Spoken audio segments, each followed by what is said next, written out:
Hello, my name is Keisha Dawson, and this is my video submission for website evaluation using the CRAAP method. Most of the time when I'm looking at websites or evaluating, well, I don't evaluate. Before this, I kind of just looked to see if it sounded scholarly, if it was something that I could gather some information from, no matter how little. And I always thought, okay, like I tell my kids, never use Wikipedia because it can be edited, but it was really interesting in the video to hear that using lateral reading that you can use Wikipedia. You just have to make sure that it's verified, that it does give good information at times. So that was a shock and surprise to me. I was also very surprised to see some of the components of CRAAP, knowing that I had to look at if it's current. I do that sometimes. I look at the article, and if it's really old, I know I can't use it. But looking at the web page itself and seeing if it's being updated, if it doesn't have a date of an article, if the website is updated. So that's something that I'll be using more now. Also looking at the author, Googling the author and Googling the organization. That's something I never did before. I figure if you're writing something for an organization, especially if it's something that I know one of my articles is from CNN. So I figured, okay, that's CNN. They pretty much vet their writers.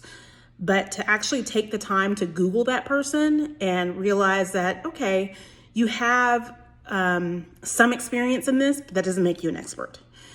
So that's something that I'll definitely be doing as well, going on, doing my research and helping my kids do their research.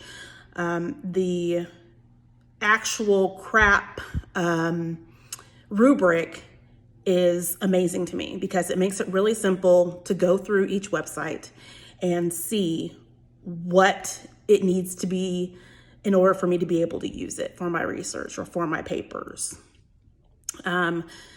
Also, accuracy, if looking on topic. Like I said before, I would go to websites, and if it only had a little bit of information that kind of seemed on topic, I might still try to use something from it. And I need to hold myself to higher standards now and realize that, you need to be focusing on topic information that's going to be useful. Information that's coming from an expert or a well-known reputable organization or website, and also looking to make sure that it's based on facts. And if it is based on opinions, that they have evidence to support that, and that they're demonstrating that in the website or the article itself. I also learned about making sure that all the links I can actually click the links and go to them. I didn't really do that before. I never really had the need to go to a link. I kind of figured, okay, if it's in there, it's there. So I think I was very naive about how I was going through and pulling information for research and for papers. But I know now that I'll definitely be using this method to make sure that I'm doing due diligence and gathering good information and teaching my students as well. This is something that I do want to pass on to my students.